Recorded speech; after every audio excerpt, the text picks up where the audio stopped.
What's up, everybody? How are you doing? Welcome to the PlayStation Forecast, episode 60.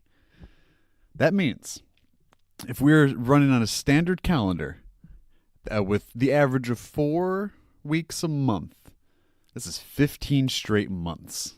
I've been doing this show. That's very cool. I say it a lot. Never expected that to happen in my life. Thought this was going to be a cool 8-episode deal, like a fine shortened season during a writer's strike of something. Like something was going to come up, something was going to get in the way. Basically, the second we bought the house, I was like, well, this fucking show's done. But here we are, 60 weeks running. I'm Alex Derrickson. I hope you guys are doing well. Gonna be totally honest, didn't really play anything. You saw on the Wednesday stream, did that there's Super Mega Baseball. I'm not gonna talk about that there's Super Mega Baseball because no one wants to hear me talk about a game that I've put like 70 plus hours into over the last about a year. It's been about a year. Now what I did do in the absence of the game playing was I watched Raising Kratos, which is, if you don't know, Raising Kratos is about 2 hours. It's a 2-hour documentary that is on PlayStation's YouTube channel that covers the making of, the reveal, and subsequent release of 2018's God of War, the most perfect game that's ever been made and the greatest game of all time. And I want to provide some thoughts, a quick review about Raising Kratos, because it's 100% worth your time. It is worth the 2 hours out of your day to watch that. Even if for whatever reason you're a cop and you hated this new God of War game, you still should watch it, because if you like games, it's worth watching. So you can, we speak so often on here about the human aspect of gaming, right? This is that, just encapsulated in a 2-hour documentary. It's so touching and heartfelt and gut-wrenching at times, where you watch this game that just it is as great as it is. You see it having no business being as great as it is. And I think that's such a fascinating, just kind of look at not just the industry itself, but this one just absolute masterpiece in gaming. You see, the struggle of finding who's going to be Kratos, getting this idea to work. The first test run that with Shuhei Yoshida, where he described his time with the game as being horrified as to how bad it was. The development of it, missing the initial secret release date that they had teased. The whole process of getting this stuff built. The other game, Santa Monica, at the time was working on getting shut down, and these people getting moved over before the game is even fleshed out beyond an idea. You see all this stuff, all the chips fall, and being taken on that journey up to about the halfway point, which is the E3 reveal, and that second half is focusing on getting the rest of the game done, because they even say, look, yeah, that was 10 minutes and it was great, but it took us a year and a half to get to that 10 minutes. Now we've got to get the rest of this game done by what ended up being April 20th, or going gold on March 15th. It's such a great story, and it's so intriguing, because so many of us, if you watch this show, I'd like to think you're of the hardest of the hardcore in terms of how much you love video games. There's loving video games, and then there's listening to a podcast or multiple podcasts once a week, twice a week, daily, however you ingest your media. To see it get made, to understand the struggle, and then to have played it and to have loved it as much as I did, to see the effort that goes into it, it just reinforces what I say so often, and that's, one, video games are just awesome and so cool and great. The other thing is the fact that these things should not exist. Under no circumstance should something like God of War should be able to be manifested out of a series of code and thin air, right? You're basically going in on a bubble gum and a wish and being like, I'm going to make the greatest game ever made. And then succeeding. That's the other thing, right? Is you see in Raising Kratos, you see the struggle to get everything in line. You see Corey having his vision and having to kind of be a dick to get there. But it's just this constant struggle. And we talk about crunch, and we talk about so much stuff on the show, and the dark side of the industry. And it doesn't shy away from it, but it also kind of is very indirect, and it's look, this part sucks. It's going look, this part sucks, but nowhere near, I think, do you see the strain. Like you hear it at points, and it's like these like kind of like clandestine, like secret, like backroom conversations between people, but you never see like the grit and the grime and the grunts and all that stuff outside of like a handful of a few bits here and there. But it's such a strong like just pillar that just buttresses this game for what it is, for it to be like, look, yes, to have agreed to even do this documentary while the game was in development is absolutely absurd to me. But then to deliver on that game, to make the game as great as it is, and to be able to have this piece, then we talk about, you know, so much about I can't think of the word now, but making sure that game's history is saved, and game preservation is the word I'm looking for. And this is such a great example of that, because it takes that and it's like, yeah, hey, we've got this fantastic, like once ever best in a generation game. Here's how it got made. Here's a roadmap. Here is the strain and the stress and the fact that all of this could have failed and all of this could have gone so wrong and so poorly. And it was about getting everybody on board for this one unified vision.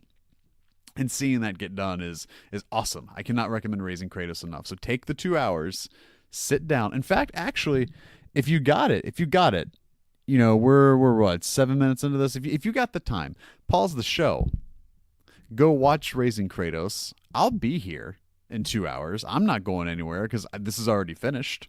You know, like I'm off doing some other God knows what by the time you're listening to this. So just take a break, pause the show, go watch Raising Kratos, and then come back.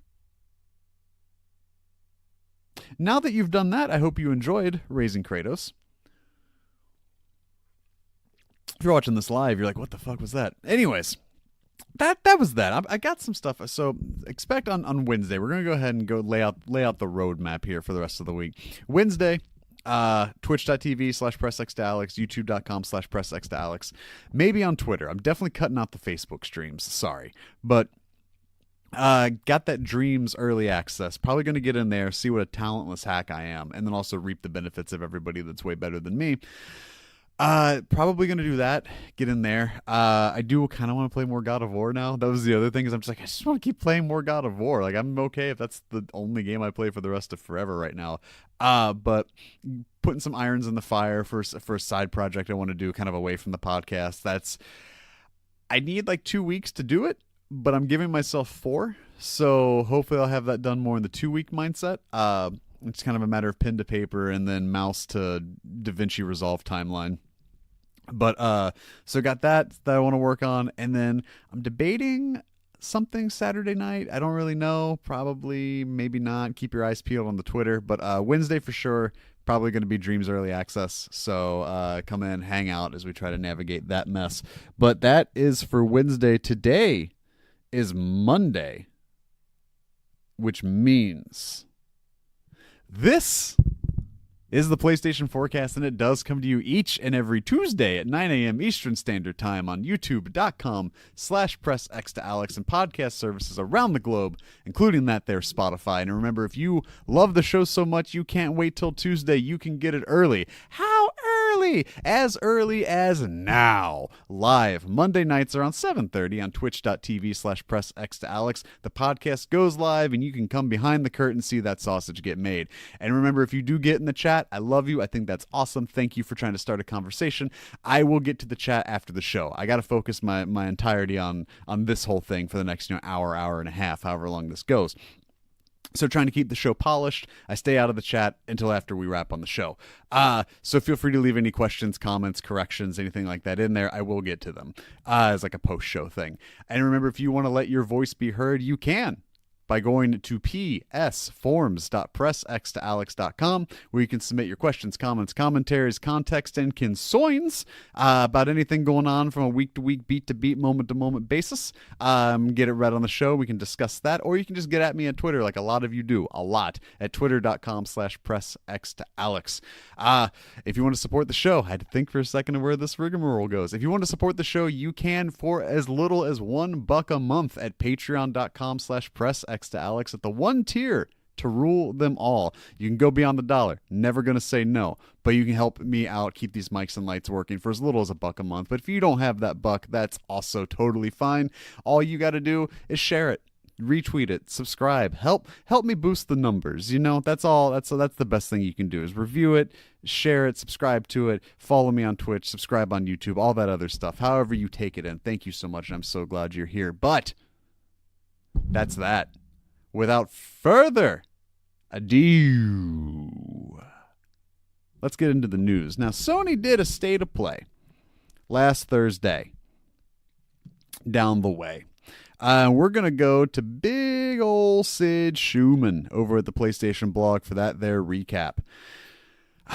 Today's state of play broadcast was short but sweet. Watch the full show here. Why would I watch the full show here? You're watching this show now. So they revealed, we got, of course, it all links to separate blog posts, making me stay on your site longer.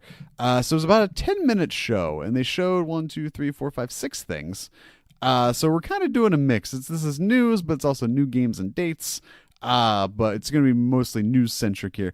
But the one we're going to hit on first here is Predator Hunting Grounds revealed during State of Play. All right, this is from Charles Brungart at Ilphonic on the PlayStation blog. When I first saw this scene, when I first saw this scene at 10 years old, it sent a shiver down my spine. This gets to the heart of what makes the Predator universe so freaking awesome. It doesn't matter if you are a seasoned special operations badass, if the Predator is hunting you, you are afraid. I've been a huge fan ever since. Years later, my fellow Ilphonic members and I, fresh off of our last game, are brainstorming what we want to make next. We first assembled 12 years ago to create games based off of movies we love, and Predators seemed like the perfect fit. One afternoon during E3, Jared, Jordan, and I shared our idea that got the entire team amped up. You can tell we're a team of passionate movie and video game fans. Once we decided on Predator, it was clear this needed to be a shooter that had to look and feel authentic. Our team's passion for Predator helped us launch the partnership with Sony Interactive Entertainment and Fox. Not only do these powerhouses believe in our vision, which has made the dream project, they understand what we want to create. They've given us so much to work with and are empowering us to create something new for fans while expanding the lore of the Predator. Having that quality bar raised by our partners has been a great driver for creating an amazing game.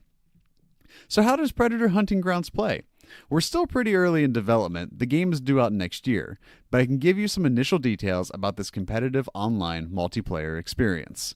For starters, we're big fans of asymmetrical multiplayer experiences, and we're building off of our past successes in a whole new way with Predator Hunting Grounds. I was kind of waiting for them to get into it. They're not getting into it. It seems like they're kind of dodging it. If you're not familiar with Ilphonic, they were the lead developer on Friday the 13th, the game. So that's where their love for asymmetrical stuff is. That's where they're like, hey, like we love movies and games, so we're going to mix it up. That should give you a pretty good baseline as to what to expect from this Hunting Grounds game. Equating it, it's cut from the same cloth as Friday the 13th, or will be at least. Probably just with better assets, more money behind it, and all that other stuff. Anyways, continuing. One group of players will control members of an elite fire team who pack state-of-the-art conventional firepower from shotguns and SMGs to sniper rifles and more. Meanwhile, one player will control the Predator, a stealthily acrobatic killing machine bristling with exotic alien technology such as the infamous Plasmacaster. Had to get real close. As the fire team attempted to carry out paramilitary missions, annihilating bad guys and recovering important items, the Predator will be closing in, using its advanced vision mode to track and ambush its prey. Creating an immersive world for the Predator universe has been so rewarding for our team. We're massive fans of this IP, and it's made us closely examine every aspect of the game to be certain we are staying true to the world. Fox has been an incredible part of the process. Our motto at Ilphonic is, quote, gameplay over everything, end quote, and we believe that will be evident by the time the moment players enter the Hunting Grounds. There will be surprises in store for everyone when the game launches next year. So that was the big one. They teased a unannounced SIE, like Worldwide Studios game, and that was the Predator game. So it's a year off, right? It's 2020. So we're still kind of seeing this as like a part of the sunset of the PS4. It clearly is a system exclusive or console exclusive. They're partnering with Fox with it, and it's that same development team behind Friday the 13th. It's got like, talking about the asymmetrical shooter aspect, you can obviously see kind of the pedigree there, what they're going to be pulling from, with a little bit of probably some Evolve in there and other asymmetrical shooters. Awesome. I love the Predator, and a Predator online game sounds pretty okay. Like, it sounds like something I would definitely throw myself into. I missed the boat on Friday the 13th. I know it was a free PS Plus game. I don't know if there's still like a crowd that's playing that, so I might dive in later in the fall when it's like the Halloweenies time. Maybe before then, I don't know, do some Summerween. Do like a Summerween stream where I just do some summer spooks. But that idea, I think, is so cool. And I initially, along with many other people, saw the opening to the trailer, and I was like, it's a SOCOM game. SOCOM's back. And then you see like the digital camo, and I'm like, oh, shit. Okay. You hear that Alan Silvestri score, and you're just like, all right, it's a Predator game. Now, that trailer was emblazoned with not actual gameplay at the bottom of it. But, there's a Predator game that's coming out next year. Why the hell not? Reasons to be excited. Another game they showed, got some updates on Medieval. Medieval is coming out October 25th, 2019. Citizens of Gallowmere rejoice. Sir Daniel Fortescue, the legendary knight with the toothy grin, makes his return to the land of the living and dead when Medieval launches on PS4 October 25th, 2019. Whether you're avoiding the boulder-spitting gargoyles of the Hilltop Mausoleum, outrunning the menacing farmers of the Scarecrow Fields, or fending off giant worker ants in the ant caves, Sir Dan's certainly got his work cut out for him. But fear not, although the journey will bring you face to face with hordes of unspeakable enemies, a whole host of heroes will be there to help guide you on your way and provide Sir Dan with an ever-expanding repertoire of weapons and shields to aid him in his quest. Everything from his enchanted sword to gigantic hammers, crossbows, throwing knives, and axes are at your disposal, but you'll need to use them wisely lest you lose your head again. And make no bones about it, even if you are familiar with Dan's first outing, everything you remember and a lot that you don't is back in ways that will make your head spin. In addition to a complete graphical overhaul, an improved camera system, and a brand new narrator brought to life by veteran voice actor Lanny Minella, we're adding a whole casket full of secrets to this PlayStation Classic that we can't wait for you to dig up. So the trailer to that, it looked dated. It looked like framey at points. Maybe that was the stream. I don't know, but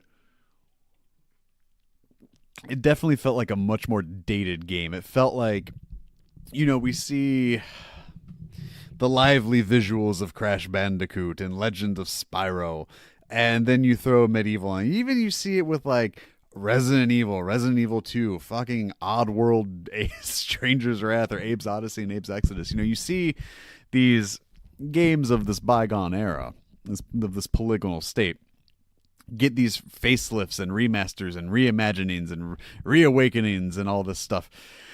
Medieval just doesn't look that good. I know there's a lot of people that love it. I know there's tens of people that are excited for it, hundreds even, dozens of us. But I don't know. It didn't seem like it did anything to modernize it, to make the game exist a little better in 2019, where like Crash looked better, the stuff was a little tighter. They worked with a lot of Naughty Dog's original framework and like wire work and stuff like that. Medieval just seemed like they kind of slapped like some fancier skins to it, up-resed it a little bit, but I don't know if in 2019 a game like Medieval will exist and do well in the same vein that like Crash did, or in the same way Spyro did. Remains to be seen. We'll find out more in October, but I don't know. I wasn't blown away by it. I wasn't even like remotely impressed by it. Some stuff looked good. Like some stuff in the trailer, I was like, wow, that looks really good. And then there was other parts of it where I'm like, that looks not that good.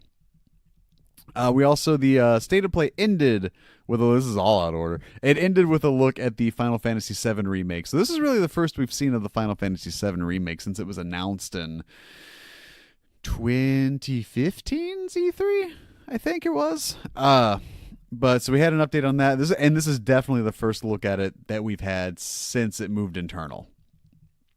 Finally, the long-awaited moment has come. Sorry to keep you all waiting so long. We hope you enjoyed the footage shown during State of Play. It was quite short, but hopefully you enjoyed seeing Cloud and Aerith brought back to life with such realistic graphics.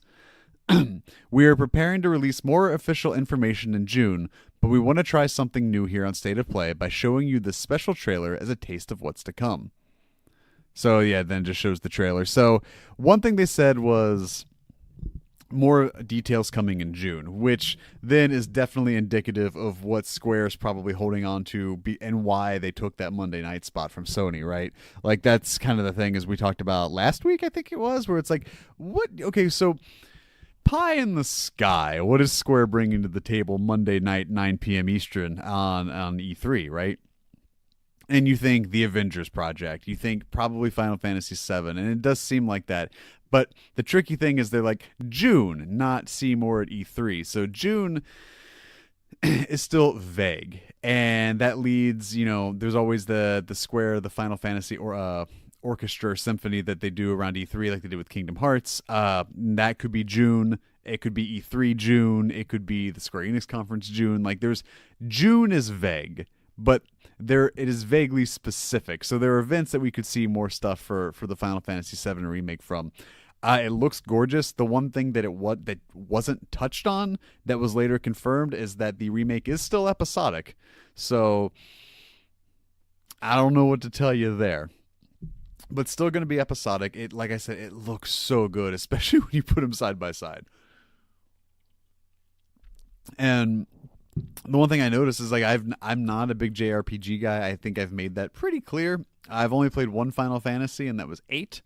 I think breaking it up episodic with the visuals that it has, I think that's what it would take to get me in it, right? Like, is that episodic break, not, committing the 30 plus hours it is to beat it or whatever, but not having those opportunities to feel overwhelmed by the story, because that's what strayed me away from Persona 5 and Persona 4 and Persona 3.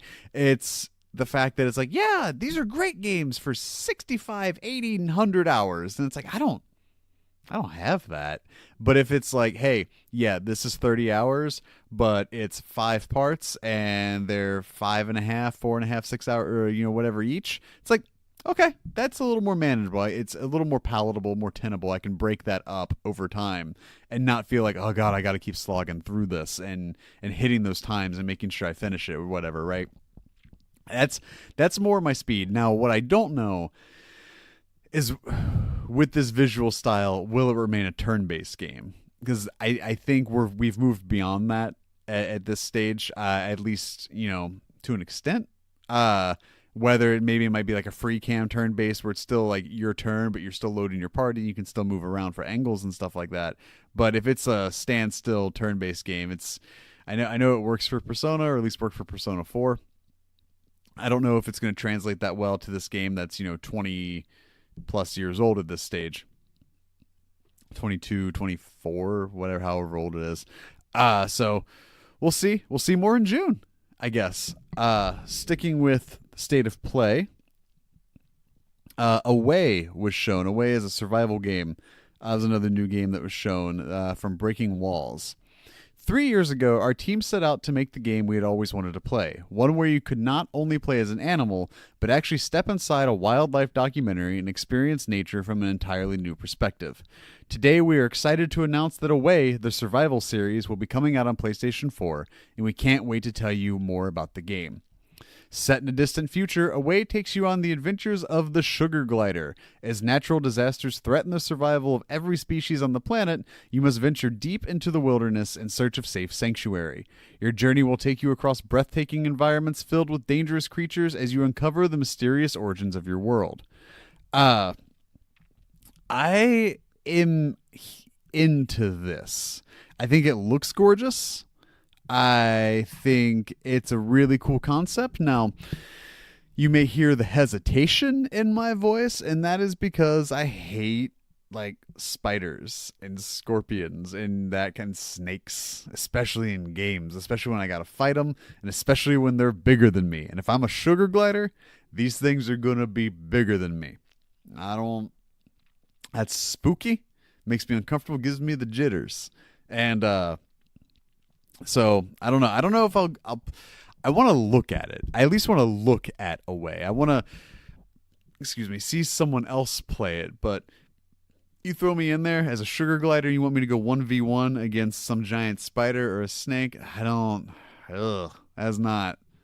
That's pretty hands off for me. So Away looks great. It looks gorgeous, but it's not Tokyo Jungle 2. And I gotta fight giant spiders and snakes. So that's one I will sit out. That's all for y'all. I will excuse myself from that one. The second to last thing they showed here was River Bond. It's a voxel shoot and slash massive indie crossover game. It looks like, I'm not going to read the whole, it's a 16-bit looking game, but I don't want to read the whole blog post article again. It's coming out this summer. It drew a lot of allusions to me. It reminded me a lot of 3D Game Heroes, centralized to just a dungeon crawler with a massive amount of like indie crossovers. Like Juan from Guacamelei's in there. The person, the kid or whatever from Bastion, Shovel Knight's in it. The Gungeon guy's in it, and then a handful of other ones I can't think of off the top of my head. Let me see if I can find it here. Yeah, River Bond has 8 crossover skins handpicked from the indie games that hold a special place in our hearts. Find these guest skins hidden in treasure chests and bring the heroes of the world of River Bond in our little homage to these fantastic indies. Play as Shovel Knight in the classic Castle World, or run around as Raz from Psychronauts, collecting nightmares from troubled elves. If you love these games, you'll have a blast discovering there are many more indie characters hidden in this charming world of River Bond. The one thing I did say on Twitter after State of Play wrapped up over at twitter.com/pressxtoalex, where you can follow, was I think of all the stuff they showed, River Bond is definitely the one that's going to get lost, the one that's going to be the most forgotten. It didn't do anything that like blew me away. Like I said, I looked at it, I was like, oh, it's like a 3D Game Heroes game with all those indie characters we love. But when you're just kind of literally sandwiched in between Predator and Final Fantasy VII and this last one we're going to get to here in just a second, and Away, and all that stuff, it's easy. River Bond seems like the one that's going to be forgotten about the most, and the more I say I'm going to forget about it, the more I'm remembering about it. So maybe it's some sort of anti-self-fulfilling prophecy. But State of Play actually opened with Monster Hunter Iceborne, which is starting September 6th. So this is again all from the PlayStation blog. We'll read the recap here, since y'all like Monster Hunter so dang much. We're excited to reveal that Monster Hunter World Iceborne is releasing worldwide on PS4 on September 6th, 2019. As seen in the trailer, the Hoarfrost Reach, that's a name, is the new locale featured in Iceborne. This glacial area will feature its own harsh ecosystem. It's a little cold out there, so you're definitely going to want to stock up on hot drinks. Here you'll face off against the dynamic, stampeding Bonboro and the snow-plowing Beotidus, god damn it, who inhabit this area. Fan-favorite monsters from previous entries in the Monster Hunter series are also making their return. One of them is Narkakuga, a nimble foe who I'm sure gave many hunters headaches back in the day. Also look out for the icy elder dragon Velkhana. Not too much is known about this monster right now, but it is the focal point of the new story of Iceborne, so keep your eyes on it in the coming months. These aren't the only monsters coming to Iceborne, however. We have a variety of brand new monsters and fan favorites returning. I wonder whose roar was teased at the end of the trailer. Luckily, your hunter has learned a few new actions to help you combat tough monsters. The clutch claw now allows you to grapple onto monsters and perform feats in a way you never could before. And each weapon type has gained a new attack move and combos with the slinger. Customized parts have also gotten an upgrade, increasing the breadth of your actions. That's all the info we currently have to share on Monster Hunter World Iceborne for the time being, but we'll have more to share at E3 this year, so stay with us for more updates. So that's everything that was covered in State of Play. I thought they got ahead of the messaging really well by being like, look, hey, we're not going to discuss next-gen stuff. We want to focus on Medieval. We have a new game we want to show you, a few other things here and there, but it's only going to be about 10 minutes, and we're going to get out. I thought they kind of controlled and managed the message a lot better this time around than they did. I thought last State of Play was fine. I just know a lot of people were bummed that it was so VR-heavy. And then, it kind of just ended the way it did. So I think getting ahead this is a learning thing for them too. They have to find a way to do what Nintendo does so well, but not ape it and make it their own thing, and just, kind of focus in and do what they know how to do. But this is also something that they can do because they're winning, right? Like this is something they're doing because they have the market share, they have the focus, they have the attention, they can dominate the news. They are the ones with the 100 million consoles almost shipped. And I think that's something you can kind of like test the waters. You can take the break, take your foot off the gas, pump the brakes, and be like, hey, like, look, let's try this stuff out. Can we change the way E3 is done by not being there and doing these little messages? I could see them doing another one in June, maybe after the dust settles, but I thought this was good. I thought this was fine. I know some people were like, The Last of Us. And it's like, no, they would have said that. They would have absolutely been like, we're going to tell you about the games you already know about.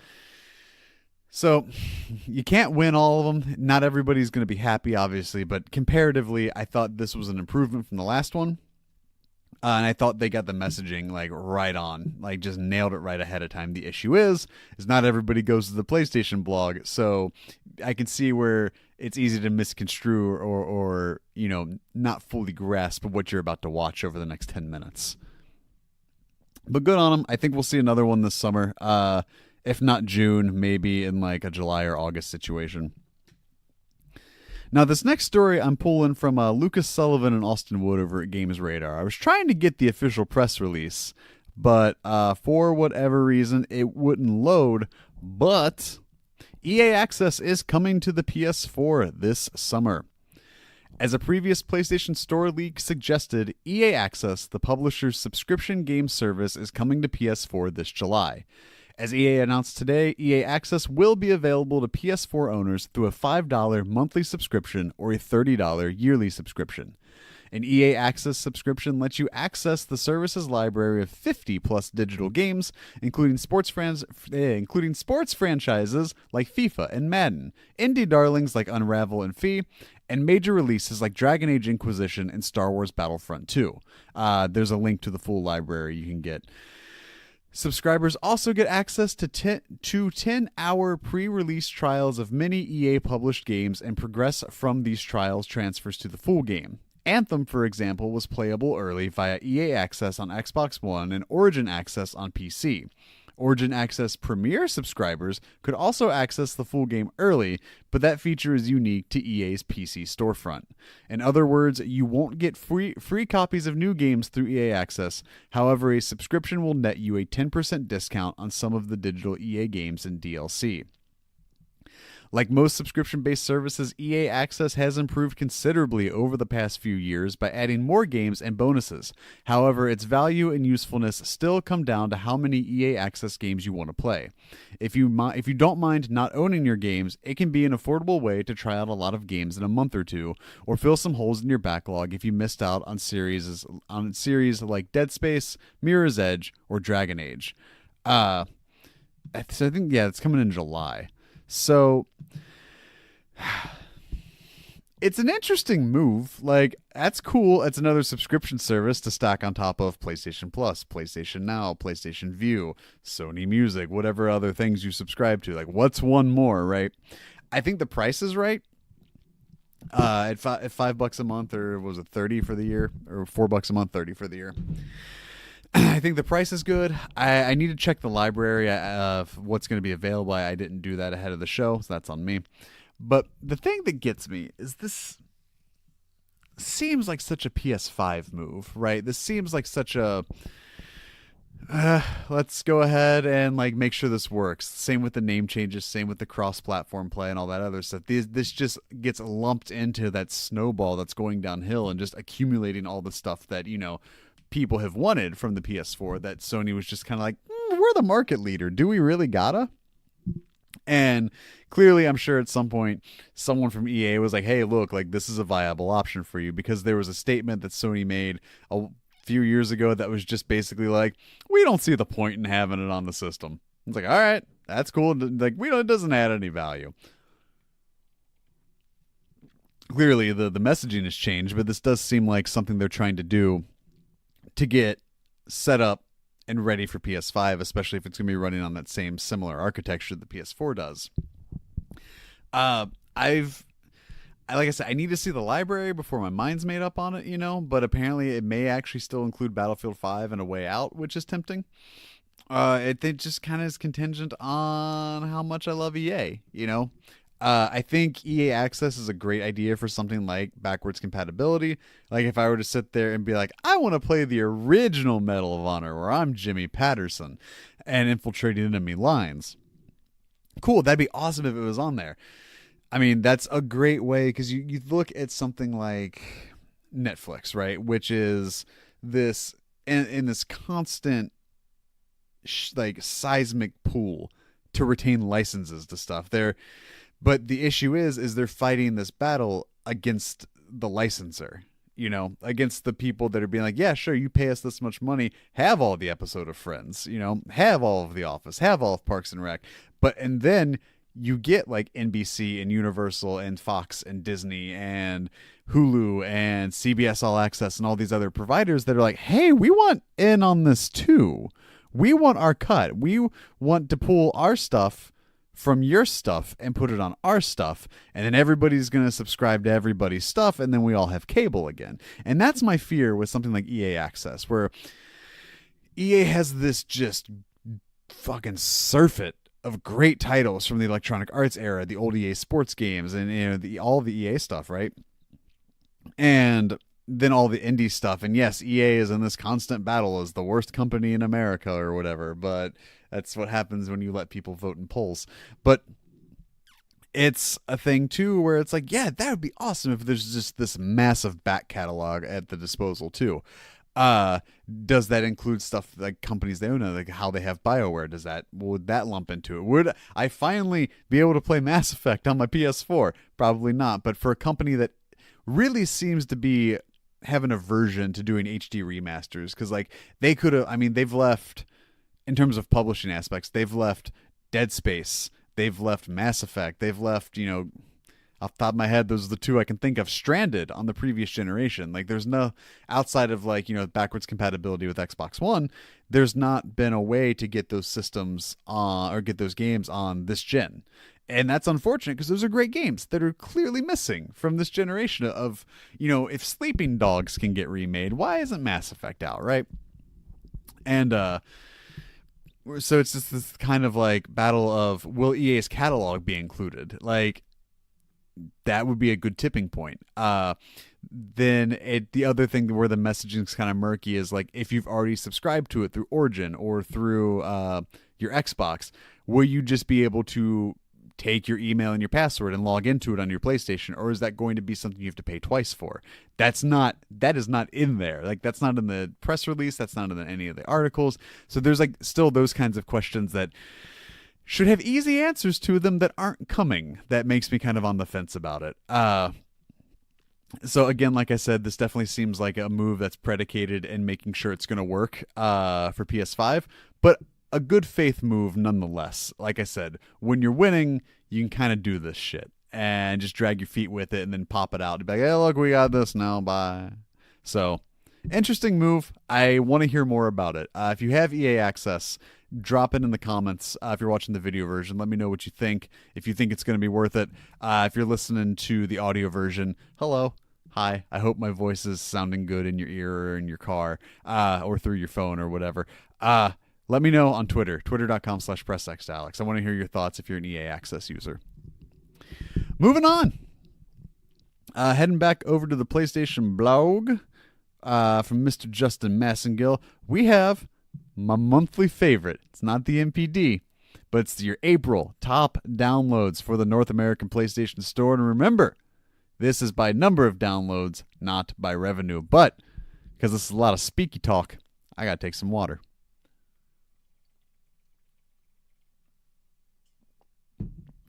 Ooh, baby.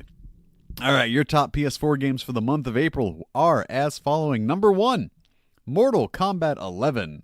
Number 2, Days Gone. Number 3, World War Z. Wow. Number 4, Borderlands Game of the Year Edition. Number 5, MLB The Show 19. Number 6, Minecraft PlayStation 4 Edition. Number 7, Borderlands The Handsome Collection. Number 8, Call of Duty Black Ops 4. Number 9, Tom Clancy's The Division 2. And number 10, Sekiro Shadows Die Twice. Your top PSVR games for the month of April on the PlayStation Network were: number 1, your reigning, defending, undefeated, undisputed champion of the PlayStation VR, Beat Saber. Number 2, Job Simulator. Number 3, Super Hot VR. Number 4,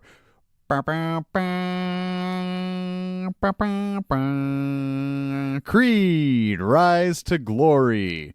Number 5, Gun Club VR. Number 6, Angry Birds VR, Isle of Pigs. Number 7, Killing Floor Incursion. Number 8, Drunken Bar Fight. Number 9, Borderlands 2 VR. And number 10, Rick and Morty Virtual Reality. Your top free-to-play games were: number 1, Apex Legends. Number 2, Fortnite. Number 3, World of Warships Legends. Number 4, Brawlhalla. Number 5, Warface. Number 6, Realm Royale. Number 7, Pro Evolution Soccer 2019 Lite. Number 8, H1Z1 Battle Royale. Number 9, Dead or Alive 6 Core Fighters. And number 10, DC Universe Online Free-to-Play. Ladies and gentlemen, oh my God. Oh my God, this is a sad day. It's a sad day, y'all. I didn't know this was going to be happening. They're no longer listing your top selling Vita games or your top selling PlayStation classics on this list. A moment of silence for our fallen brothers of stats and metrics.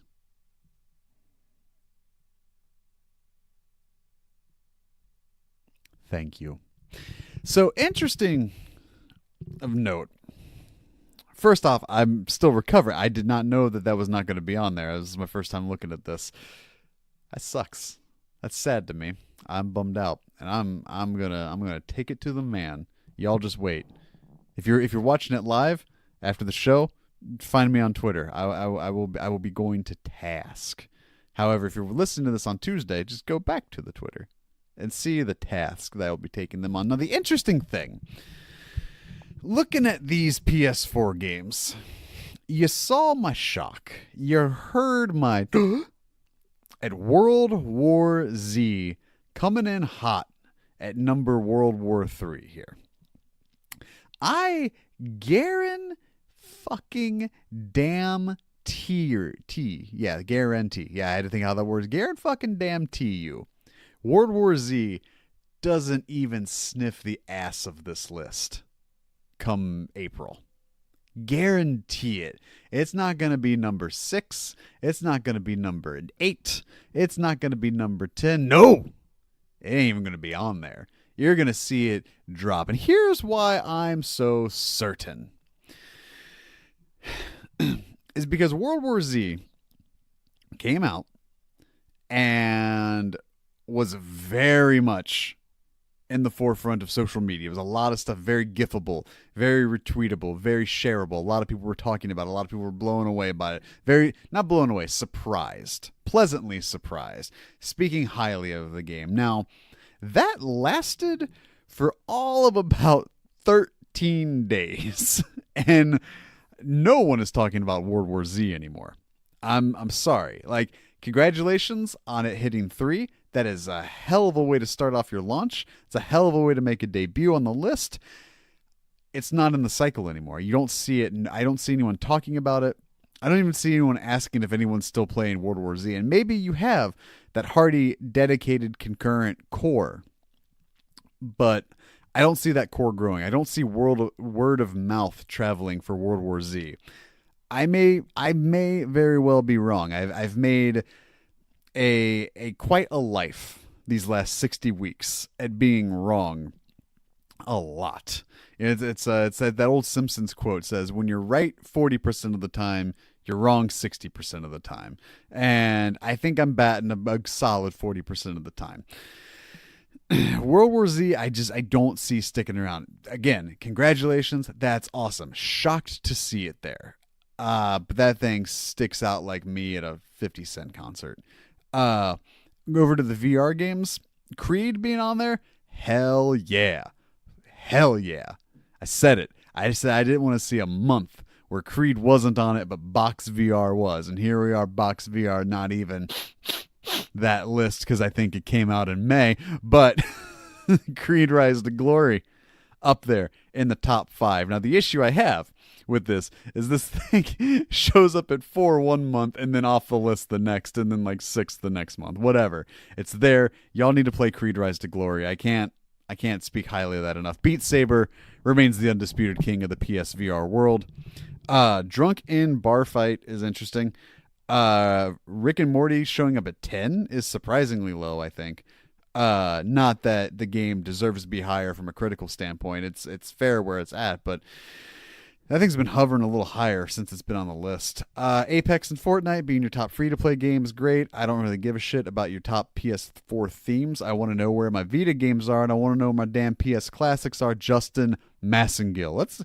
I want to join this conversation. Let's just scroll through this real fast. No one is even talking about the black hole that is being left in this list, the unkindness that is being done, leaving the Vita and the classics acting like they don't matter. You know what?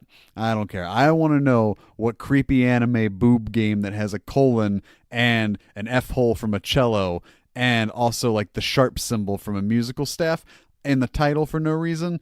And I want to know like where that ranks in the Vita games, right? That's where I was going. What weird ass anime visual novel where the game has the word recollection in it, but there's a colon between Rico and Lection, and then it's also spelled with a K and like maybe a rogue Q. I want to know what's going on with that. What happened to those? Where are those ranking? And now we'll never know because Shuhei hates me.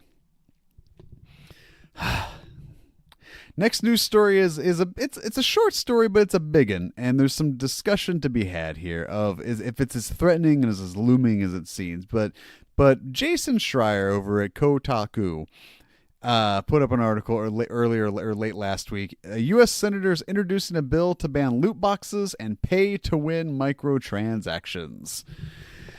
Senator Josh Hawley, a Republican from Missouri, today announced a bill that would ban loot boxes and pay-to-win microtransactions, end quote, games played by minors, end quote. A broad label that the senator says will include both games designed for kids under 18 and games, quote, whose developers knowingly allow minor players to engage in microtransactions, end quote. Hawley will introduce the bill, quote, the Protecting Children from Abusive Games Act, end quote, to the U.S. Senate soon. In press materials announcing the bill, Hawley's team brought up Activision's game Candy Crush as an egregious example of pay-to-win microtransactions thanks to its $150 Luscious bundle, which was also my nickname in high school. That comes with a whole bunch of goodies.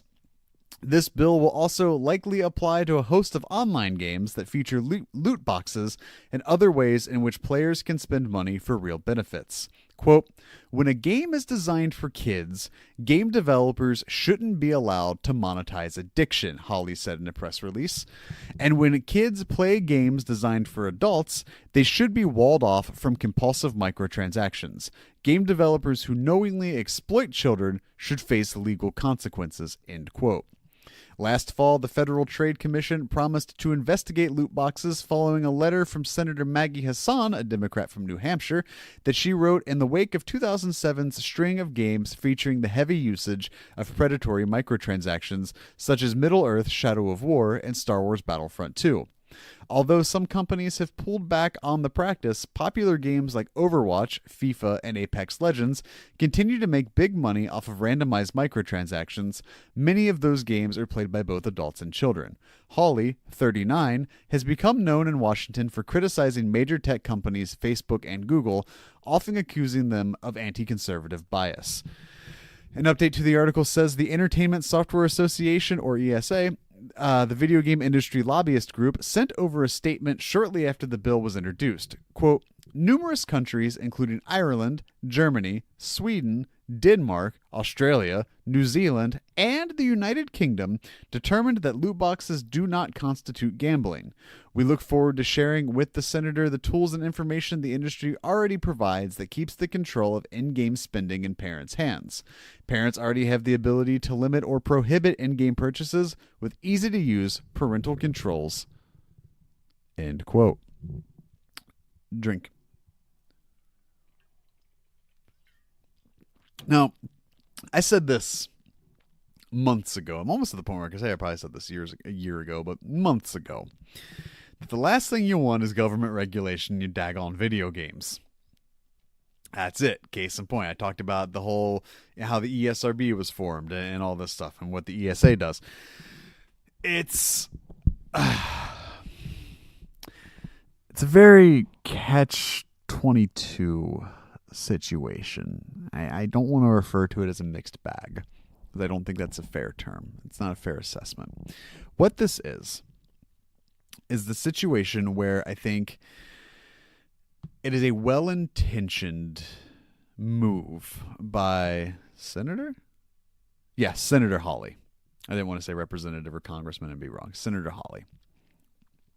I get where his head's at. I get where the brain space is churning out that matter that's making him be like, yes, we can do this. The issue I have with it is it shouldn't have gotten to this point.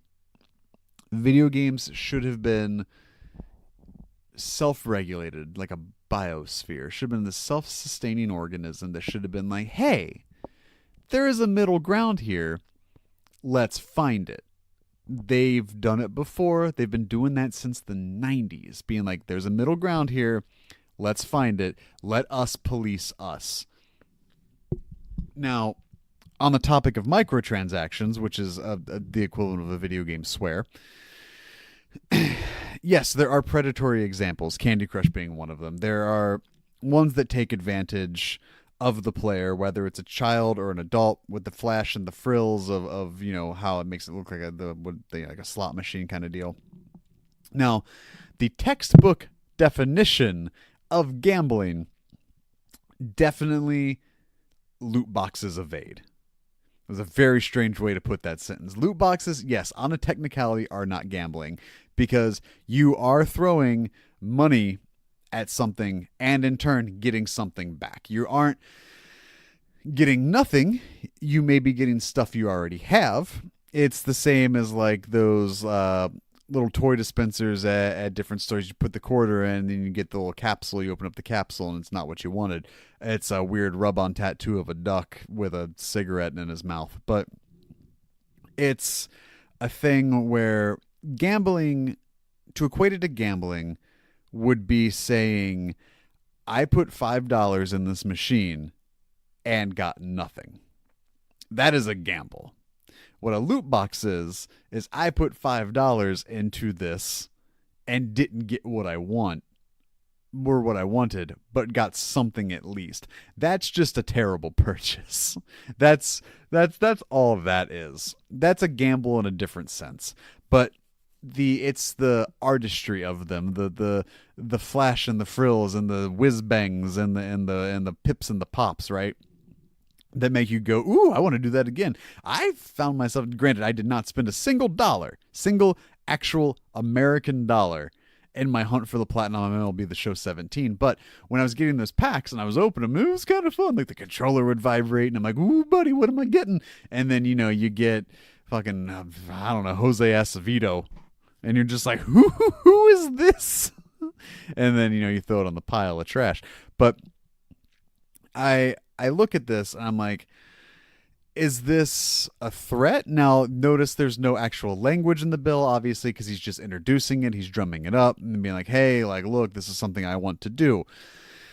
This could light a fire under the ESA or in the video game industry to be like, hey, look, like the U.S. government wants to get in here and get their dirty little mitts all over it. And that's probably something that they would like to avoid, because if there's one thing that the U.S. government doesn't understand, it's video games. Now, ow. I'm trying to get comfortable here. That's the problem when you do something like that. You just bang and clang into this desk with my legs. It's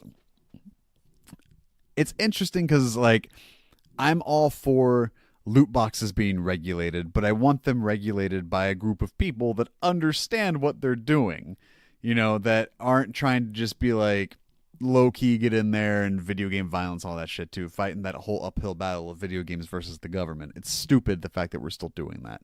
But I look at it and I'm like, this is a well-intentioned move by Senator Hawley. I don't think it'll have legs. I don't think they will be able to get that through, especially through so let's see. The FTC promised to investigate loot boxes following a letter from Maggie Hassan, citing Middle Earth and Star Wars Battlefront 2. But then also, some companies have scaled back. Yeah, that's 100% true. Some countries make you have to put on your game, look, you will have this percentage of chance of getting the item you actually want by buying this. Being a little bit more, forthright and being like, hey, look, this is your chance. You're throwing your money at this. This is how little of a shot you have at actually getting this thing you want. Which is actually in Danganronpa. Just saying. Danganronpa. You have in-game currency that you collect throughout the game. You put it in a little machine, but the more you spend, the better the odds you have of getting something new. Anyways, but then also citing Overwatch, FIFA, Apex Legends, and the issue is if you're trying to what defines games played by minors, because that's literally anything, and then getting into, does this include cosmetics? Does this include anything else, or is this solely focused on what is pay to win? And then in which case, if they say the industry is like, hey, look, yeah, pay to win, we're not going to do it anymore. We're going to focus on cosmetic stuff. Then are they still but no, kids are still spending their parents' money. There's a ton of parameters in place already to keep that from happening, as the ESA has said. But I don't know. I don't know how I feel about this. I've been sitting on it for almost a week. I still haven't quite made up my mind. I don't think it gets beyond being presented on the Senate floor. I don't think there's a chance it passes, but it's being presented, and that's enough to stir up a conversation and enough to stir up a dialogue that could possibly, change the course of things and get the U.S. government involved in something that we've worked so hard to not get them involved in. Police yourself, games. Come on. Y'all know better. You shouldn't have let this happen. We're beyond this point. Let's see.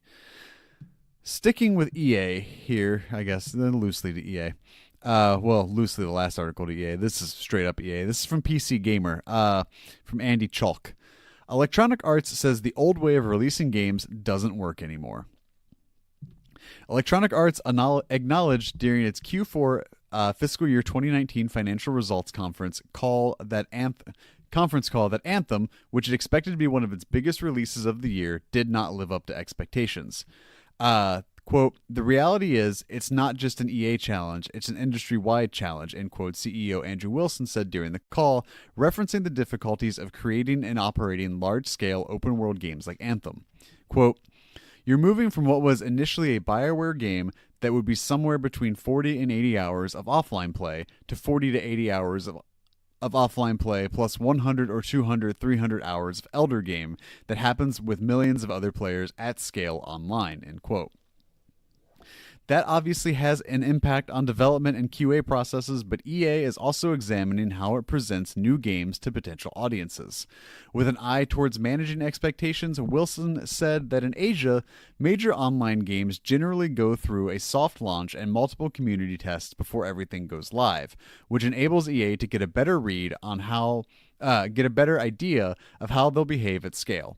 In the West, however, major publishers have stuck with older conventions, a, quote, drip feed approach, end quote, to marketing to, quote, build up the appetite and excitement for the game, end quote, that leads straight into release. Quote, as games have gotten bigger, that system isn't working as well as it has done in years gone by.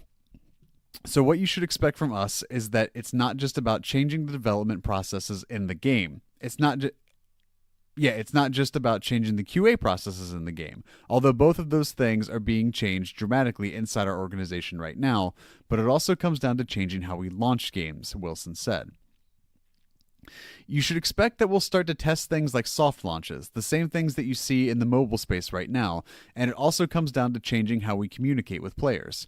Our entire marketing organization now is moving out of presentation mode and into the conversation mode, and changing how we interact with players over time, end quote. Wilson believes that change in approach should help ensure that games run better and more reliably when they go fully live, and will also help players, quote, understand exactly what it is they're going to be playing and how they're going to be playing both on the day of launch and over time, end quote. Quote, we think that we're in a really good position for this. I think it gets really hard if you don't have scale to do this, and so we feel really good about it, Wilson said. And over time, we hope that we can lead from the front and help other developers and publishers change the way they do things as well. I just thought that was interesting. In a way, I agree, especially with games the size of Destiny, the size of Anthem, where, or even the size of The Division and whatnot. You put out a game of that size, that scope, that scale, and stuff's going to go wrong. Stuff's not going to work. It's not going to be everything somebody wants right at jump. This is a slow burn for games like this. You've got to roll stuff out. You look at like Monster Hunter World, or to a much lesser but grander extent, if that makes sense, with No Man's Sky. You've got to figure out how to stop making these mistakes that like Activision's done with Destiny, Destiny 2, or what EA's done with Anthem. And be like, hey, look, we're just going to slowly like put this out. There's going to be like an early access thing. There's going to be like making sure everyone understands what they're getting at launch so they understand what they're getting down the road. And it's a good faith move by EA. We'll see how it's implemented, how they go about it, how it's received and things like that. But for them to want to be the leaders of something, to be like, hey, look, we want to get out at the front. Go, hey, this isn't working. We are a shining example of this isn't working. We're not just presenting a problem, we're presenting a problem with a potential solution that we want to help usher you guys into the future, talking about other studios. And I think that's a good faith move. I think that's a nice gesture by EA, right? Like, to kind of just sit there and be like, look, shit isn't working. It's kind of broken. We're an example of that. Here's what we think we can do. And then test the waters with that, see how it works. And, you know, they talk about it working over in Asia. We'll see how that translates over here.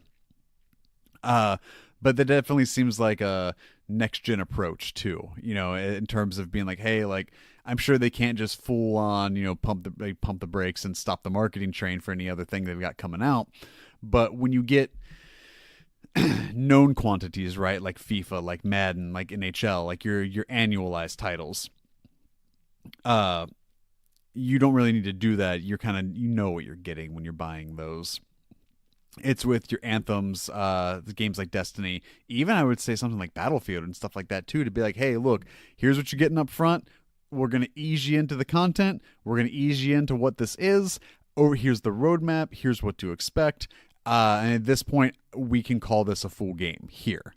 But just more transparent, more open. I think that's something EA has lacked so much, is that transparency. And I think that this could very well be a start in the right direction for them. So a good faith move. Again, we'll see how it's implemented. A little bit of a news roundup here the rest of the way through. Get a little more comfortable. Ghost Recon Breakpoint was announced last week. So there's a big reveal for that. Somewhere the game takes place in Aurora. Somewhere in the South Pacific lies the remote Aurora Archipelago. I think I got it. A vast land of diverse biomes that range from the lush rainforest to snowy peaks. Now it's home to Skell Technology, an enigmatic technology giant. Initially interested in a remote testing site for its autonomous drones, the Silicon Valley company eventually turned Aurora into its World 2.0, a high-tech, high-security utopia of sustainable eco-cities and robotics research. There's going to be seamless open world co-op, explore a diverse and mysterious open world ranging from barren deserts and dramatic fjords to futurist cities and Arctic peaks. Featuring 11 unique biomes and home to Skell Technologies, this remote archipelago will challenge the ghosts like never before. Use the environment to your advantage. It says to you advantage, typo, but it's to your advantage, as you disappear into a jungle canopy to evade your foes or jump into a vehicle and charge into battle by air, land, and sea. A seamless co-op experience means your squad mates can jump in and out at any time. Fight your brothers in arms turned rogue. Face your deadliest enemy yet, The Wolves, former ghosts who have betrayed their country. Led by the charismatic Colonel Cole D. Walker, they have taken control of Aurora for an unknown purpose. Now in control of Aurora's powerful drone technology, the Wolves and their allies will hunt you mercilessly across Aurora. So some game details. There's military survival, experience life as a ghost, an elite U.S. Special Ops soldier as you fight back from behind enemy lines on the toughest mission of your career. An injury system. Now when your ghost takes damage, they may also become injured. These injuries will slow you down and reduce your combat effectiveness, requiring additional time and resources to heal your ghost back up to peak fighting condition. Terrain and stamina. Traversing through the world of Aurora will push your ghost to their limits. Steep slopes will make you slip and fall. Traversing water will slow you down, and snow will plow in your wake. Properly managing your stamina will be essential to surviving and fighting back. The Bivouac, B-I-V-O-U-A-C. Trapped behind enemy lines, the Bivouac is a temporary camp where you and your fellow ghost will rest and prepare for the next mission. Clean your weapons, change classes, craft items, upgrade gear, and more. Then select a desired time of day and weather before venturing back out. The Buddy Carry. Leave no man behind. When an ally is down and needs help, instead of giving medical attention in the middle of a firefight, you can quickly sling them over your shoulder and move to safety to get them back on their feet. It goes into the stealth elements with there's prone blending, advanced enemy AI, and adaptive cover. Customize your ghost to look and play your way with multiple classes and deep systems featuring thousands of options for both functional and cosmetic customization. No two ghosts will look or play the same. Game modes and progression. A fully featured game, thank God. Ghost Recon Breakpoint will also feature competitive PvP multiplayer where your squad can test their skill against the ghost in short, high-action game modes. In Ghost Recon Breakpoint, your unique ghost will be your persistent character across all game modes and activities. Whether you are playing in solo, co-op, or multiplayer, everything you accomplish or earn will contribute to your character's progression. All functional and cosmetic customization carries over, allowing you to play your way. Then there's raids, in-game, and post-launch content. Day one is only the beginning. Every 4 months, new seasonal post-launch content will be added to the game, including new story content, special events, new weapons, gear, and equipment, new challenging game modes and missions, and for the first time ever in a Ghost Recon franchise, raids. Upgrade to Gold, Ultimate, or Collector's Edition for the Year 1 Season Pass and get the most out of Ghost Recon Breakpoint. So I missed Wildlands entirely. I knew Wildlands was a big seller. Commercially successful, it adapted, it grew and changed over time. I really like the Ghost Recon games, and this seems like it's kind of finding a common ground between the Advanced Warfighter series and what Wildlands was. This definitely made me more excited to check out Wildlands. We'll see. But I might just hold out for Breakpoint. But new Ghost Recon game. Exciting. Let's see here. 9 new games have joined the lineup for PlayStation Now. Those games are Batman Arkham Knight, Lego Ninjago movie video game, 8-Bit Armies, Brawl Out, Dangerous Golf, Majin and the Forsaken Kingdom, Metal Gear Rising Revengeance Ultimate Edition, Miko Gakkout Monogatari Kaid Episode. I hate this. Sherlock Holmes, The Devil's Daughter, and Tales of Zestiria. Your most played PS Now games for the month of April were NBA 2K18, WWE 2K18, Mortal Kombat X, Metal Gear Solid 5 The Phantom Pain, Mafia 3, Sid Meier's Civilization Revolution, For Honor, The Elder Scrolls Online Tamriel Unlimited, Saints Row 4 Re-Elected, Red Dead Redemption, and Bloodborne. 2 new PSVR bundles hit shelves later this month. It's a PSVR with Blood and Truth, that Sony London game I'm incredibly excited about, and Everybody's Golf VR bundle. Fuck yeah.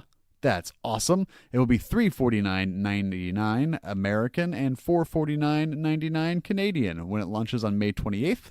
You will get a PSVR system, the PlayStation camera, the latest PSVR demo disc, with VR demos including Astrobot Rescue Mission, Moss and Thumper, 2 PlayStation Move controllers, Blood and Truth on disc, and Everybody's Golf VR digital game voucher. PSVR Trover Saves the Universe and Five Nights at Freddy's bundle was also announced. This will be $299.99 US dollars, $379.99 Canadian. It comes with a PSVR system, the PlayStation camera, the demo disc, and Trover Saves the Universe and Five Nights at Freddy's Digital. Let's see if that has a date. Is it also the 28th? May 31st for that one. A new game from Mike Bithell was announced. John Wick Hex was revealed. PC edition will be exclusive to the Epic Games Store, but we don't give a shit about no PC stuff. If you don't know, Mike Bithell was the creator of Thomas Was Alone and Volume. So him being behind a John Wick game is pretty awesome. And then also announced was Slay the Spire, which is coming May 21st to PS4. So between that, State of Play, John Wick Hex, the new PSVR bundles, your new games on Now, those are your PS game... Jesus Christ. New games and dates. But that's all coming in the future. If you want to know what's coming out this week while you're listening to the show, then we need to do the drop. And remember, these are your new games for the North American PS Store only for the week of May 14th, 2019, subject to change without notice. Up first, Bartender VR Simulator comes to PSVR Digital May 16th. Bartender VR Simulator offers you a unique combination of a simulator, bartending course, and incredible immersive VR game. Prove yourself and win the opportunity to train and work in the next location. Master more and more demanding drinks as you progress to new unique bars, all served in super realistic quality. Oh God, I hate that I have to read this one. Bubsy, Paws on Fire, comes to PS4, digital and retail May 16th. From the developers of the Bit Trip series comes the latest and greatest in Bobcat-based gaming. Oinker P. Ham is determined to capture every animal in the universe for his Amazootorium. Bubsy, fearing mostly for himself, is just as determined to stop him. No matter who emerges victorious, there's going to be a whole lot of yarn along the way. Castlevania Anniversary Collection comes to PS4 digital May 16th.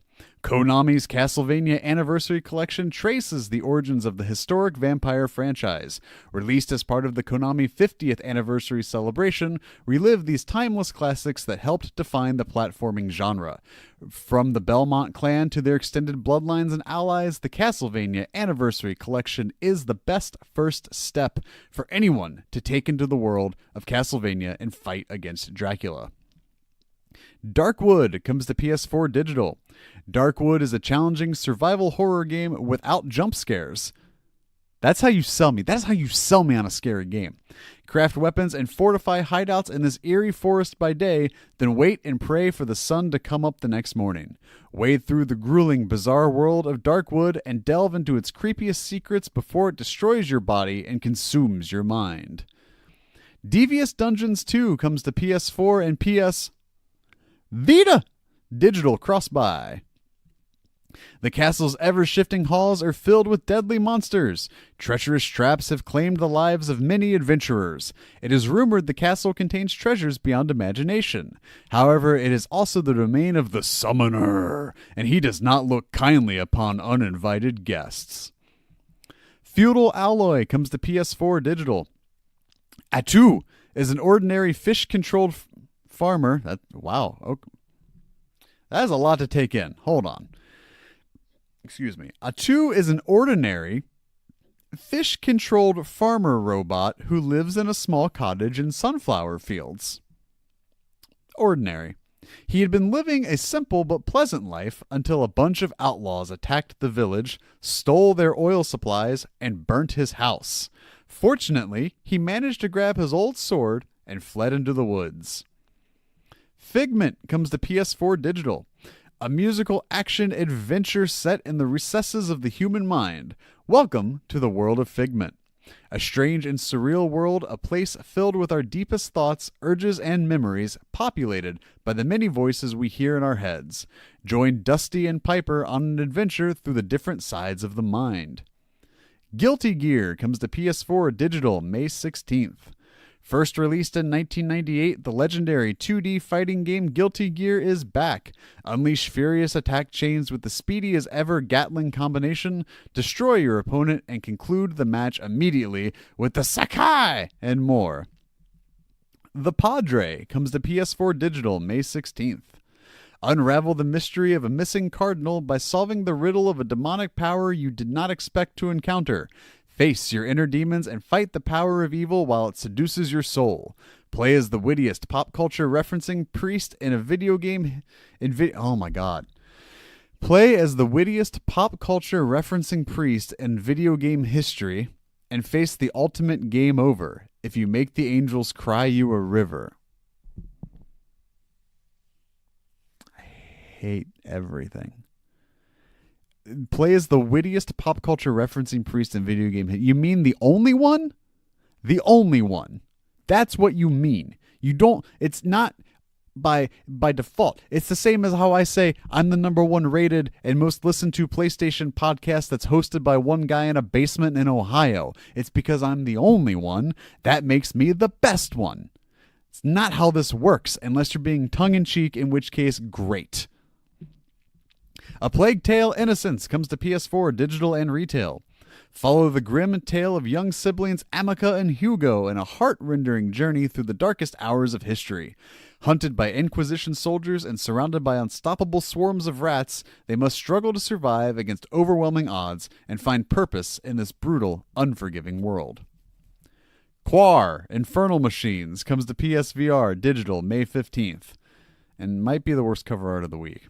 Quar: Infernal Machines is a turn-based strategy game set in the world of Allwood. Command cavalry to sweep the enemy's flanks. Your soldiers are armed with weapons ranging from the humble rifle to heavy automatic shotguns. Rely on your officers to keep up your troops' morale and call in deadly airstrikes. Your Alex Derrickson-ass pick of the week is Rage 2, PS4, digital and retail. Rage 2 delivers a carnival of carnage where you can go anywhere, shoot anything, and explode everything. Ruthless and bloodthirsty gangs roam the open roads, and the tyrannical authorities seek to rule with an iron fist.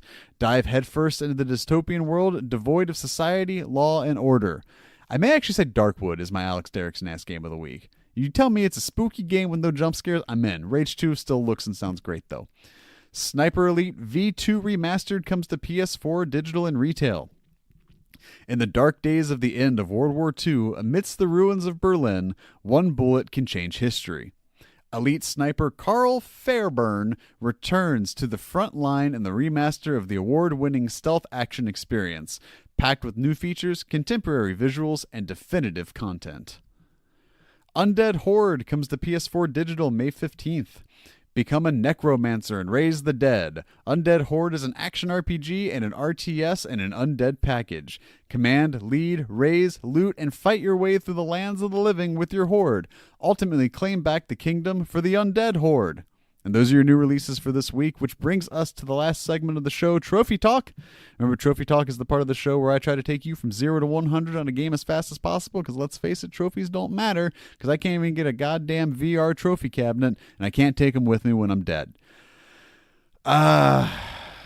Perusing these, we're going to pick PixArk, which has 18 bronze, 9 silver, 5 gold, and a platinum, and is currently sitting at a 100% platinum achievement on psnprofiles.net, but a 3% on the PlayStation Network. Explore Doomland, take those treasures away, collect your first cloth, find a good partner. See, the issue is these trophies don't really tell me anything. There's kill some stuff, obtain stuff. It seems like a lot of story progression, but 2 people have played it on PSN Profiles, and 2 people have gotten the platinum. No guide is up yet, but it seems attainable. So maybe check out PixArk, Pixark. Going forward, keep looking here for anything with a high achievement. That might be it. It's been pretty light. Last week was pretty good, though. I think that might be all we're looking at. Let's check Devious Dungeon 2. That has 12 bronze, 5 silver, 8 gold, and a platinum. I'm looking for anything that also highlights a Ratalika game, which is just all golds and 1 platinum.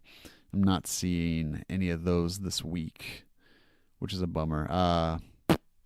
Super Weekend mode. We've already done that one. So let's take a look at Devious Dungeon 2, and then we're going to call it, I think, an episode at this point, or at that point.